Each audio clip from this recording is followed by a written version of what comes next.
Bonjour ou bonsoir à tous, vous qui regardez les vidéos, que ce soit le jour ou la nuit, ici DVD Pro Catch, et aujourd'hui on va encore en parler d'un DVD WWE.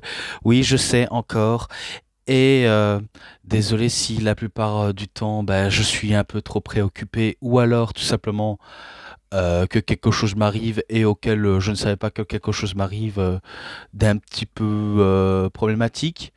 Voilà, je vais pas vous cacher si longtemps. S'il y a des trucs auxquels j'ai un peu de problème, c'est que j'ai des petits problèmes personnels sans trop aller trop dans les détails et auxquels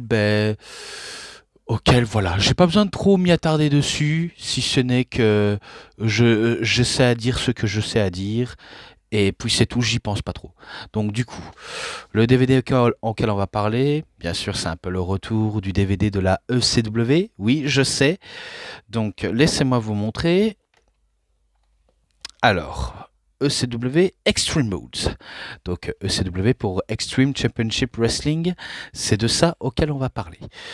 Et du coup, je pense que c'est le dernier DVD de ECW édité par WWE, plus précisément par Silver Vision. On pourrait dire les termes, puisqu'après il y aura celui de Unreleased, auquel j'ai le volume 1, mais il me manque le volume 3. Donc comme ça, vous êtes au courant, vous le saviez, j'ai pas besoin de trop d'en dire un peu plus, si ce n'est qu'on va en parler justement de ça. Donc voilà la liste des matchs. Bien sûr, il est uniquement en anglais, et d'ailleurs enfin le fourreau, la notice, la liste des matchs. Comme vous le saviez, il y a 2 DVD à l'intérieur, donc comme ça, vous êtes au courant, vous le saviez dorénavant. Et bien maintenant, on passe de la carte. Alors, tout ce que je peux dire, il y a la Tarot Card Raiding. Il me semble que c'est avec Ariel, donc l'associée, la petite vampire sexy que Kevin Thorne fait parfois des apparitions avec, auquel ça parle de violence et de extrême hardcore. Et puis après, ceux qui vont s'occuper au programme, c'est Joey Styles et Taz pour l'introduction. Et qui nous introduit un premier match. Et du coup, ce premier match, c'est tout simplement The Sandman contre Cactus Jack à Hardcore Heaven, le premier du set 1995, ou 1995 si vous préférez, pour le titre du monde de la ECW qui était en jeu. Alors, tout ce que je pourrais dire de plus, c'est que le match était extrême. D'ailleurs, pour la ECW, ça a toujours été extrême, peu importe la forme auquel elle a pris. Et du coup, ce que je pourrais en dire, c'est que c'était plutôt très bien parti jusqu'à ce qu'il y a Shane Douglas qui arrive et qui commence à attaquer l'arbitre, à attaquer Sandman et même Cactus Jack. Et pourtant, ça va permettre tout de même à Sandman de remporter le match d'une décision unanime et qui conserve son titre. Donc voilà, victoire du Sandman, c'est un 3,70 ou 70 si vous préférez. Donc oui, tout ça contient du spoil, je préfère vous le préciser. Extreme Memories Early Years, donc ça parle des moments très mémorables.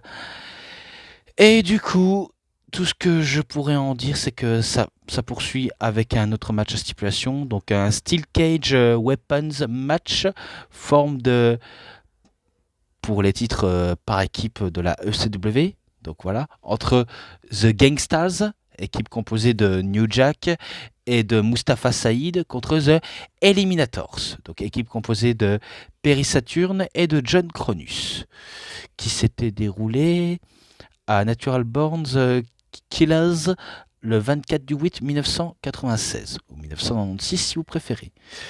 Donc oui, dans une cage d'acier auquel tout était également permis.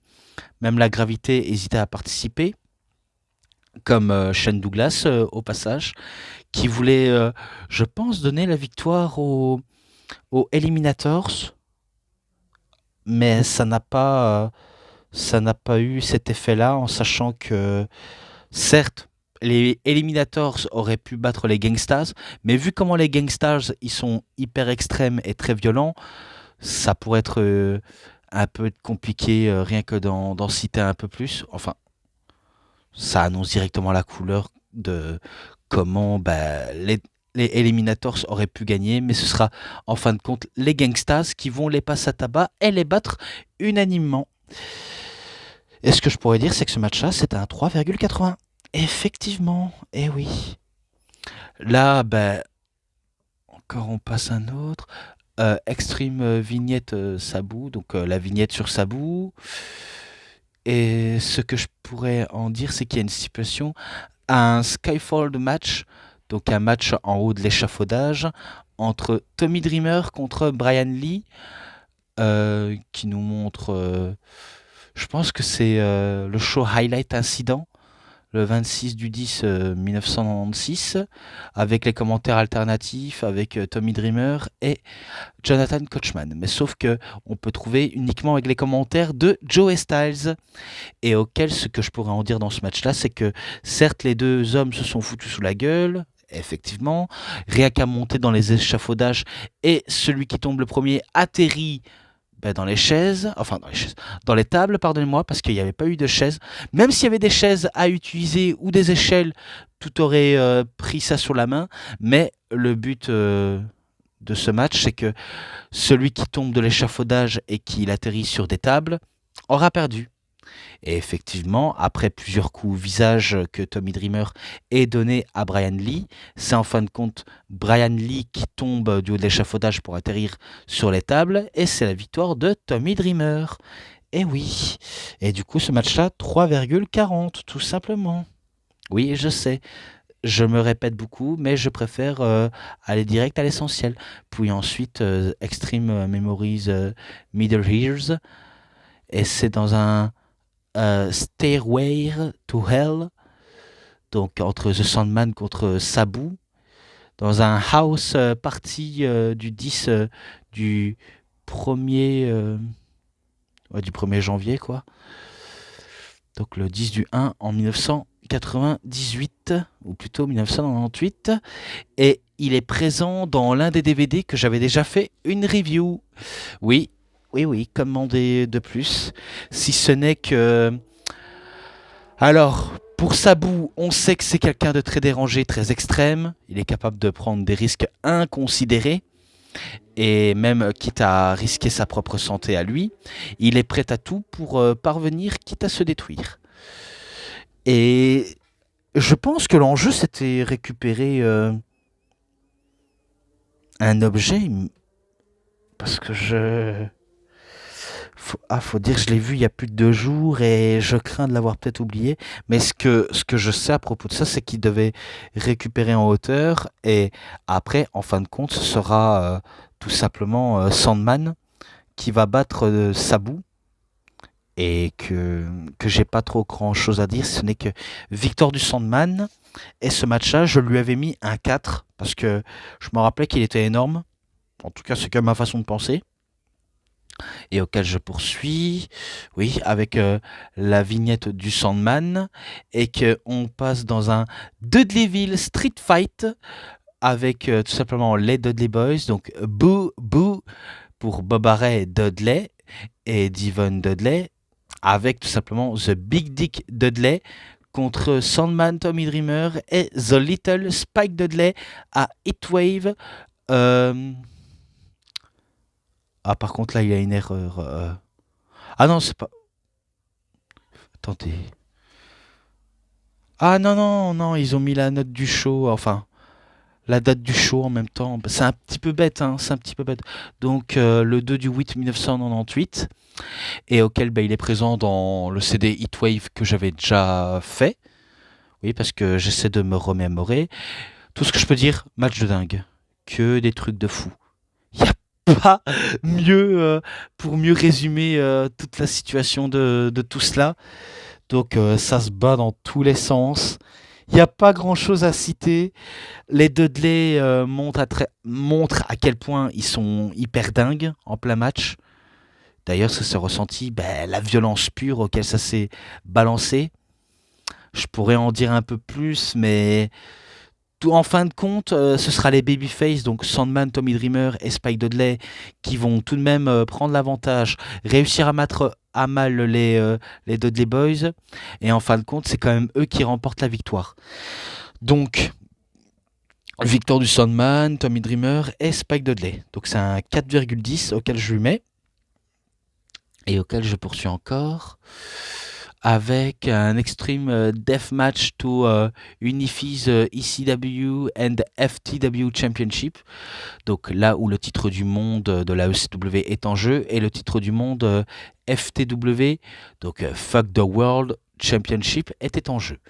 Donc c'est unification de titres entre Taz contre Sabu à Living Dangerously le 21 du 3 1999, ou 1999 si vous préférez, avec au commentaire alternative Taz et Joey Styles. Même si on peut écouter avec la version Joey Styles. Donc, pardonnez-moi, j'ai tapé un peu sur le micro.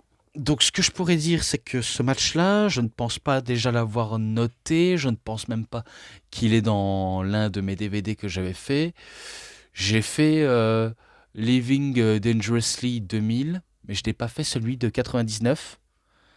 Et du coup, j'ai... Ah non, non, autant pour moi, je m'en excuse. Je croyais l'avoir fait, mais non. Ce que je pourrais dire, c'est que certes, très dominant, Taz est plutôt très dominant sur Sabu. Sabu, certes, c'est un véritable casse-cou. Il n'hésite pas à prendre de véritables risques. C'est tout à son honneur. Au moins, il prend cher. Il souffre en silence, pardon. Mais pas si silencieusement que cela. Vu comment, certes, il essaie de surpasser la puissance brute de Taz, mais c'est la puissance de Taz qui va faire toute la différence et qui va tout de même sortir vainqueur de ce match. Et auquel, vu comment on pourrait dire que c'est Taz qui remporte les deux titres, le titre ECW et le titre FTW. Que demander de plus? Que demander de plus? Je ne vois pas d'autre solution d'en citer un peu plus. Si ce n'est que ce match-là, 3,90, 3,90. Donc voilà. Extreme Memories Later Years. Match pour le titre du monde de la ECW entre Mike Awesome contre Masato Tanaka lors de ECW le 31 du 12 1999. Auquel tout ce que je peux me rappeler à propos de ce match-là, donc de celui-ci, c'est que Masato Tanaka va tout simplement nocelle les coups de chaise que Mike Awesome va lui donner au niveau du crâne. Il nocelle encore, encore et encore. Et du coup, je me dis, pourquoi faire de nocelle en sachant que Mike Awesome est grand et costaud et qui peut facilement t'éclater la tronche avec ça? J'en ai aucune idée, mais tout ce que je sais, certes, il va noceller les coups de chaise, mais il ne va pas anticiper sa propre victoire face à Mike Awesome. Et tout ce que je peux dire, c'est que c'est Mike Awesome qui bat Masato Tanaka et qui conserve son titre. Et que même s'il y aura d'autres affrontements entre les deux, ça reste tout de même Mike Awesome qui ressort grandi. Et du coup, ce match-là, c'est un 3,50. Et je passe au dernier match de ce programme du DVD 1. Alors, The Extreme Vignette Balls Mahoney. Donc, ça parle de Balls Mahoney. Alors, dans un TLC, Tables, Ladders and Chairs, avec tout simplement Cannes. Donc, ça fait TLCC pour le titre du monde de la ECW, avec tout simplement Steve Corino, le Sandman et Justin Credible lors de Guilty as Charged lors du 7 du 1 2001.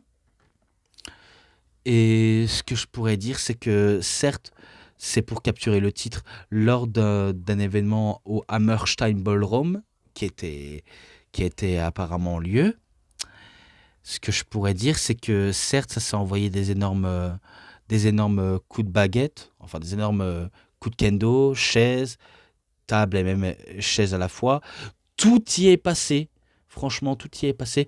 Bien sûr, j'ai pas besoin de trop parler de trop d'interventions parce que plus je parle trop d'interventions, plus je m'embrouille typiquement au cerveau. Si ce n'est que pour l'essentiel, ce ne sera pas Steve Corino, ce ne sera pas Justin Credible qui vont ressortir grandi de ce match-là. Mais bel et bien, le Sandman qui récupère son titre, enfin, qui gagne son titre et qui devient champion suprême. Et il me semble après pour la ECW, c'est quasiment terminé suite à l'achat de la WWF sur la WCW et la ECW, il me semble. Excusez-moi, je suis en train de déplacer la caméra de mon téléphone. Et oui, désolé. Donc j'essaye de maintenir un cadrage plus stable. Donc ce match-là, ce que je pourrais mettre, c'est que c'est un 3,80 et auquel je m'arrête tout simplement là. Le match entre Mike Awesome et Masato Tanaka, je n'ai peut-être pas en parlé, mais c'est un 3,50. Je le dis si je ne l'ai peut-être pas dit, peut-être que ça s'entendra dans la vidéo. Enfin, peut-être dans la vidéo je l'ai dit, mais faut voir. Maintenant je passe au disque 2. Et dans le disque 2, eh ben, Joey Styles et Taz font l'introduction et qui nous disent que c'est maintenant le retour de la ECW qui revient en trompe, enfin, qui revient en force grâce à la WWE qui donne du crédit à la ECW.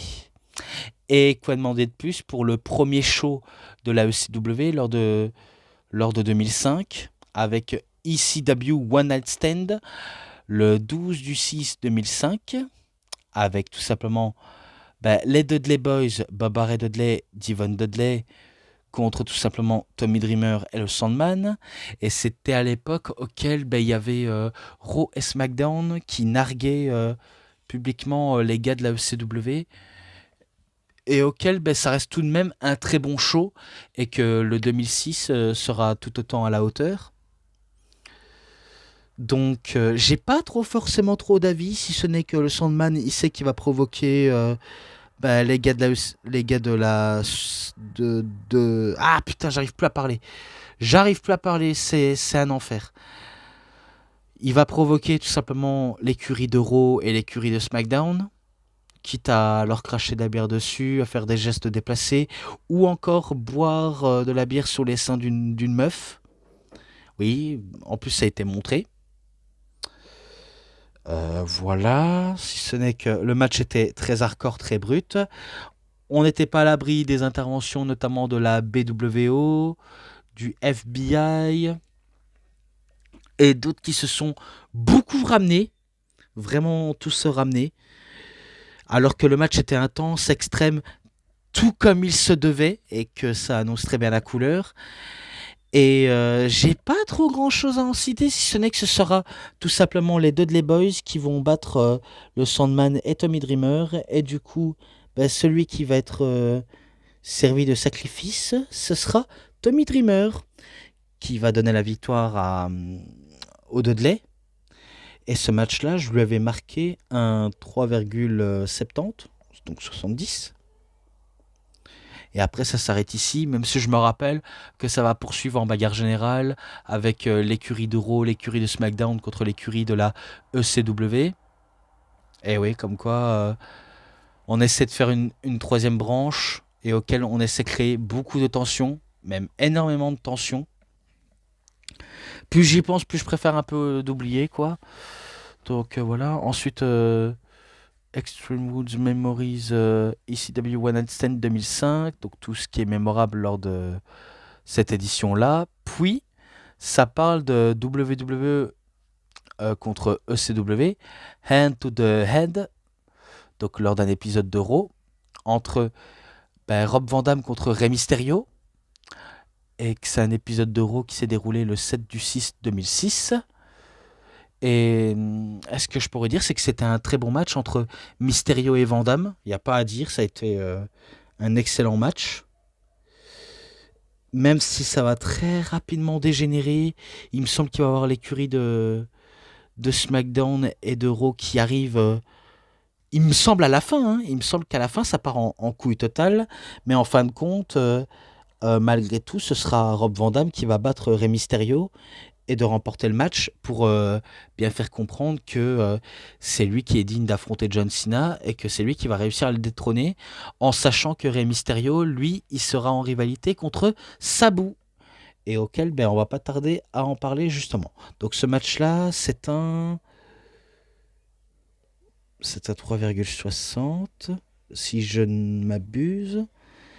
Alors que du côté de. Alors que du côté ça parle. Ça parle. Extreme Memories WWE versus ECW Hand to the Head. Donc le match extrême pour le titre champion du monde qui est en jeu de SmackDown en plus. Rey Mysterio contre Sabu lors de ECW One Night Stand le 11 du 6 2006. Et auquel tout ce que je me rappelle c'est que on pourrait dire que c'est un dream match. Qu'il soit bon au mauvais sens du terme. Je me rappelais que ça balançait déjà des chaises pour voir qui allait craquer entre temps. Des enchaînements de spots avec les chaises. Et il y a une manœuvre auquel Sabu va se déboîter l'épaule ou la main. Donc l'arbitre fait le signe de X comme quoi il y a blessure réelle. Mais pourtant, ce dernier décide de poursuivre. Parce que Sabu est un véritable malade mental. Et Rey Mysterio ne se laisse pas forcément trop faire pour autant, vu comment il a des moments de domination et qui s'élance pour ses prochaines attaques, notamment le 619, même s'il doit suivre le rythme et les agissements de Sabu. Et ce que je pourrais retenir, c'est que ça va se terminer avec un double jump moonsault. Enfin, non, c'est pas un double jump moonsault. Un double jump DDT sur la table à l'extérieur du ring et auquel il n'y a que le côté à droite de la table du ring qui va se casser, mais pas la table complète. Hein. C'est juste du côté droit. On va dire la tête de la table qui s'est cassée et que les organisateurs ont décidé d'arrêter le match et que c'est match nul, en sachant que s'il fallait avoir un vainqueur, il fallait tout de suite. Mais il fallait protéger Rey Mysterio de la défaite, alors que Sabu, pas besoin de le protéger. À vrai dire, il n'y a pas besoin. C'était un peu décevant, je peux comprendre la frustration des gens, mais il faut être réaliste, il faut penser à la santé, malgré tout, des lutteurs. Et oui, quoi qu'il arrive, il faut penser. Donc c'est un 3,40. Puis, ça parle en plus de... Mick Foley, Edge contre Tommy Dreamer et Terry Funk, donc ça parle de leur rivalité, et que c'est un match par équipe mixte extrême entre tout simplement Cope, Adam Copeland, Edge, Lita et Mick Foley contre Tommy Dreamer, Bula McGillicuddy et Terry Funk, donc qui s'est déroulé dans la même soirée entre Rey Mysterio et Sabu, donc One Night Stand 2006. Donc je pourrais essayer de me remémorer la promo de Mick Foley.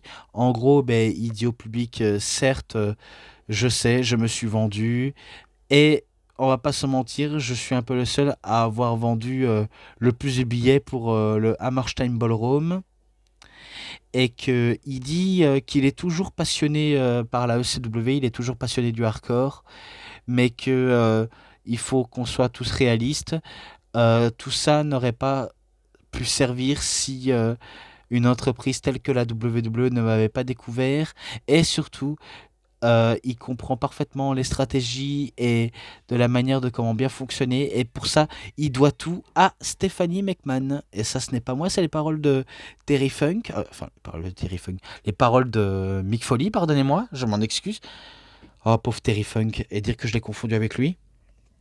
Donc bien sûr ça poursuit, il nous introduit Edge avec Lita, donc bien sûr Edge il prend le micro en trollant les gens en disant tu devrais pas dire ça, tu devrais pas faire ça pour eux, parce que pour eux avoir un show de la ECW c'est quasiment leur Noël pour eux, sauf que leur Père Noël à eux c'est un mec gros chauve, enfin un chauve euh, juif et qui va raconter une dégueulasserie à la fin. Je vais pas comprendre ce qu'il a dit parce que ça a été bipé. Donc en gros, cette personne est juif, gros, chauve et que c'est un énorme FDP quoi. Donc vous saviez de qui il s'agit si je dis un mec petit, gros, chauve et que c'est un juif. Donc bien sûr, forcément, je parle bien sûr de Paul Heyman. donc a.k.a. Polly in Dangerously. Donc c'est à lui auquel Edge fait allusion et va commencer à dire au public de toute façon, ils sont dans leur petit téléphone en train de parler à leur petite copine qui n'auront jamais. En gros, ils couchent avec des poupées gonflables et qu'ils aimeraient avoir Lita, mais sans avoir le succès, car c'est Edge qui l'a Lita. Et bien sûr, les deux tourtereaux commencent à s'embrasser de manière un peu très provocatrice. Puis après, c'est au tour de Lita de lâcher du lest en lâchant de la grosse hit au passage, quitte avec les chants grosse P de la part du public. Donc bien sûr, grosse pute. Donc c'est sûr, le public insulte Lita, de salope, de j'en passe d'insultes qui lui s'ensuivent. Et qu'elle va commencer à parler de Tommy Dreamer, notamment le fait que lorsque Tommy Dreamer a failli lui faire un powerbomb, eh bien Edge l'avait coupé en deux et que apparemment il aurait dégusté en lui faisant la... Voilà quoi. Je peux pas trop dire parce que ça parle de corps féminin. Je préfère pas trop aller dans l'incorrect. Je dis déjà assez des trucs incorrects. Puis après, en viennent l'entrée de Tommy Dreamer, Terry Funk et Beulah McGillicuddy. Et c'est cette dernière qui va prendre le micro en disant Lita, Lita, Lita. Tout ce que tu racontes, c'est que de la grosse connerie. Donc tout ce que tu fais, c'est que de la connerie en disant n'importe quoi pour te faire entendre. Quitte à te cacher derrière les deux champions co-champions hardcore, parce que oui, ils ont essayé de ressusciter le titre hardcore, mais de très courte durée, vu comment ça ne va pas durer du tout, et auquel elle va commencer à dire tout ce que tu as à faire, c'est fermer ta putain de gueule, espèce de salope, et du coup, les deux allaient se battre, et comme dirait Joey Styles, les deux allaient partir en catfight, catfight, catfight. Ça, je me rappelle que même Christophe a juste en parlé en commentaire. Et du coup, quelque part, il a été inspiré par les commentaires de Joey Styles. On va pas se le mentir. En même temps, à juste, c'est normal. Ça a été un gros fan de la ECW comme la WCW et WWE, tout à la fois. Donc, on va pas se le mentir. C'était un passionné, tout simplement. Bon, après, c'est vrai que ça fait beaucoup rappeler, donc oui, la WWE aime beaucoup rappeler de manière très insolente et arrogante pour nous dire à quel point la WWE, lors des années 90 jusqu'à 2000, lors de la période Attitude Era, était bien meilleure que, euh, que la ECW, que la WCW. Donc ils aiment nous faire rappeler ça comme si pour eux c'était une simple victoire auquel ils ont bien mérité. Sauf que j'ai envie de vous dire, certes, elle a été meilleure sur le coup, en volant les idées de Polyman. Oui, moi je le dis, moi. Je l'ai dit pourquoi? Parce que ce soit Bischoff avec la WCW ou McMahon avec la WWF, faut pas oublier que les deux concurrents volaient les idées à Polyman. Et derrière, Paul Heyman ne gestionnait pas tous ses catcheurs, ne gestionnait pas toutes ses affaires. La preuve avec l'affaire Mass Transit et d'autres affaires auxquelles ça a été un peu sordide, auxquelles Paul Heyman ne ressort pas grandi, donc forcément. Mais si ils avaient le fonds de monnaie, s'ils avaient une large partie du public, même si c'était des fans d'internet ou des fans casuels, peu importe tout style de fans, s'ils avaient une très très très large communauté, bien large, bien comme il se devait, c'est sûr que ça aurait été une petite entreprise qui aurait été non pas une structure indépendante auquel on regarde juste parce qu'on aime regarder, mais juste on regarde pour prouver à quel point le produit est cool et qui peut rivaliser avec les deux géants de l'époque. Et qui sait, ça aurait peut-être eux, la ECW, qui aurait mis à la manque les WWF, les WCW, s'ils avaient mieux développé du Star Power. Je dis ça, je dis rien. Mais bon, de toute façon, là n'est pas là pour parler de questions de match, si ce n'est que il y a pas mal de choses qui s'enchaînent entre Dreamer contre Foley, contre Edge, même avec Terry Funk contre l'un des deux. Il y a un moment donné, ils vont sortir une planche en barbelé du ring pour fracasser l'un des deux.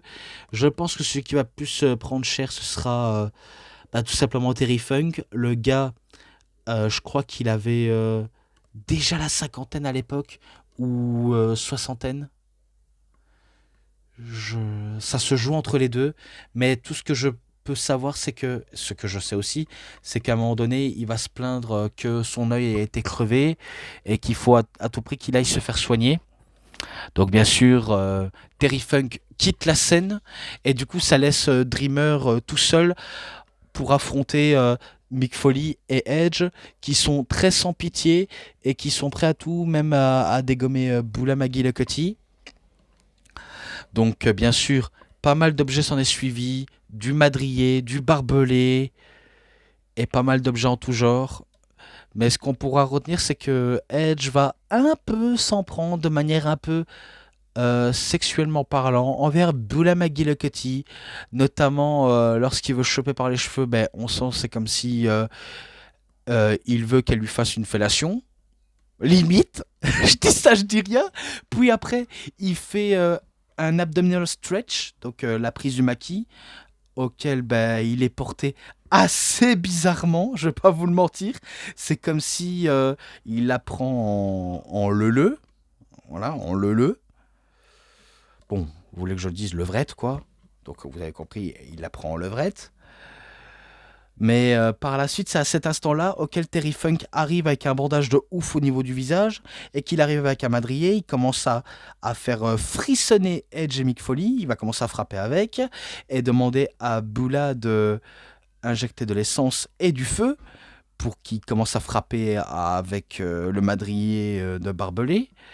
Il va frapper sur son ancien protégé, donc Mick Foley, parce que Mick Foley s'est retourné contre son mentor et retourné les fans de la ECW contre lui. Donc c'est sûr, avec le madrier, il commence à frapper Mick Foley avec, même à le faire brûler, et que si je dis pas de bêtises, il va passer à travers la planche en barbelé à tel point qu'il va s'accrocher dessus. Il faut éteindre le feu parce que vu comment il était en feu. Puis après, on se débarrasse de Terry Funk et ça va se jouer entre Edge et Tommy Dreamer. Donc ça se donne des coups de barbelé. Puis après, les deux femmes, donc Beulah McGillicuddy et Lita, partent en catfight. Donc c'est génial pour le public de la ECW, tandis que les hommes se font face également. Et puis après, il me semble que Dreamer pensait avoir la victoire pour en finir pour son DDT, mais en fin de compte, il va se manger un barbelé dans l'œil ou dans le cou pour effectuer un reverse X-Factor. Et puis après, Edge va s'en prendre à Bula avec un énorme spear et faire un tombé de manière explicite. Oui, il fait le tomber comme si il s'apprêtait à coucher avec. Donc du coup, c'est le compte du 3, c'est victoire de Edge, Lita et Mick Foley. Tout simplement. Rien d'autre à dire. Donc ce match-là, je me rappelais avoir mis 4,40 parce que je me rappelle qu'il était énorme ce match-là. Oui, il n'y a pas à dire, pour moi ce match-là était énorme. Et qu'on pourrait dire que ça peut être un bon démarrage pour la ECW. Du côté de WWE, en fin de compte, pour la suite, pas du tout. Alors, après ça, bah, on passe direct avec un match Extreme Rules pour le titre du monde de la ECW, donc le titre du monde poids lourd de la ECW, entre The Big Show contre Rob Van Dam lors de ECW le 4 du 7 2006. Et ce que je pourrais dire à propos de ça, c'est qu'il faut savoir que Rob Van Dam, il sort d'une défaite lors d'un match à 3, lors d'un épisode d'Euro, auquel il a dû mettre son titre WWE en jeu contre John Cena et Edge. Et en fin de compte, ce sera Edge qui sera couronné champion. Et entre-temps, eh bien, il doit défendre son titre du monde de la ECW contre le Big Show. Donc le Big Show, que lui, il avait fait un double turn, un double retournement de veste, ou que dis-je, un triplement de veste, vu comment le gars il était du côté de SmackDown, puis après il change de camp, il est du côté de Raw, et puis en fin de compte lors de la finale, lors d'une bataille royale, lors de l'épisode de Raw, bah, il était du côté de Raw, en fin de compte il a choisi son camp, il est du côté de la ECW. Donc en gros, le Big Show ça a été une énorme girouette pour tout simplement effectuer une pirouette scénaristique. Voilà comment je pourrais en dire. Et du coup, il est maintenant l'un des membres de la ECW. Et ce que je pourrais en dire là-dessus, c'est que il a sa chance pour le titre contre Rob Van Dam, c'est sûr et certain. Même si Van Damme, certes, était pas loin de battre le Big Show. Bon, après, il y avait un ref bump. Et du coup, certes, Van Damme voulait faire son 5-star frog splash. Paul Heyman arrive et veut effectuer le tombé comme il avait fait lors de ECW One Night Stand 2006 face à Rob Van Damme contre John Cena pour le titre. Et en fin de compte, certes, il va effectuer le compte de 3, mais pas du tout. Il va effectuer un, 2, puis il arrête son compte et il nous révèle ses véritables intentions. Il a trahi Rob Van Dam et du coup, il va donner tout simplement la victoire au Big Show qui va effectuer un chokeslam sur la chaise et de remporter le match et le titre par la même occasion sous une on va dire, ambiance anticlimatique. Le public commence à siffler, à rejeter cette décision et à balancer des ordures dans le ring pour montrer leur mécontentement envers Big Show et Paul Heyman, qui a clairement, on pourrait dire, vendu son âme. Oui, au profit de l'argent, au profit de la sainte WWE qui cherchait tout simplement à saboter le produit ECW. Et voilà comment s'en suivent ainsi. Donc ce que je pourrais dire, c'est que ce match-là aurait pu être bon, mais en fin de compte, ça a été un peu désastreux. Bon, après, pas le pire dans tous, mais bon, j'ai un peu le seum, donc je pourrais dire 3,10, et puis c'est tout. Puis, euh, vignette de CM Punk. Oui, oui, ça c'est la vignette de CM Punk, auquel c'est sûr que lui, il allait venir et faire déjà sensation pour la WWE, notamment de la ECW, auquel je peux comprendre, vu comment il a vraiment ce style à part, auquel il peut très facilement avoir le look de la ECW, c'est tout à son honneur et auquel on démarre avec un match Extreme Rules pour le titre du monde poids lourd de la ECW entre le Big Show contre Ric Flair. Et ce que je pourrais dire, c'est que ce match était très brutal. Tout d'abord, ça va commencer sans armes, mais un Big Show qui va se montrer très dominant et qui va commencer à martyriser Ric Flair, quitte à le faire saigner au niveau du crâne. Donc c'est sûr que Flair comme à son habitude pour rendre les matchs encore plus intéressants et encore plus intenses, il décide de se blader et du coup ça rend le match très intense à la fois et qu'ils essayent d'embarquer la foule, ce qui est à leur honneur. Puis après on va utiliser des armes, notamment des chaises, du barbelé et autre chose. En fin de compte, certes, Flair, je pense qu'il en a fait des matchs assez brutals dans sa carrière. Il va utiliser pas mal de coups de chaise sur le crâne du Big Show. Le Big Show va commencer à s'écrouler au niveau des punaises. Puis à un moment donné, il se réveille comme si la douleur n'était rien pour lui, comme si la douleur était un moyen pour lui d'être réveillé et d'être conscient de ce qu'il fait. Du coup, il va commencer à massacrer Ric Flair, notamment avec un Cobra Clutch auquel il va lui briser le dos. En temps réel, il va terminer avec un Showstopper Leg Drop, mais il va terminer avec un Cobra Clutch. Et du coup, Flair y perd connaissance. Et c'est victoire de Big Show. Puis après, il a mis encore Ric Flair, notamment en le faisant balader à travers les punaises. C'est dans ce match-là auquel je m'étais dit, ok putain, on a l'impression que Ric Flair il va mourir sur le coup, tellement qu'il s'est fait massacrer par un géant. Ce que je pourrais dire, c'est que ce match-là, c'est un 3,40. Et je poursuis encore, oui, encore. Cette fois-ci avec la vignette de Kevin Thorne. Et oui, Kevin Thorne et Ariel.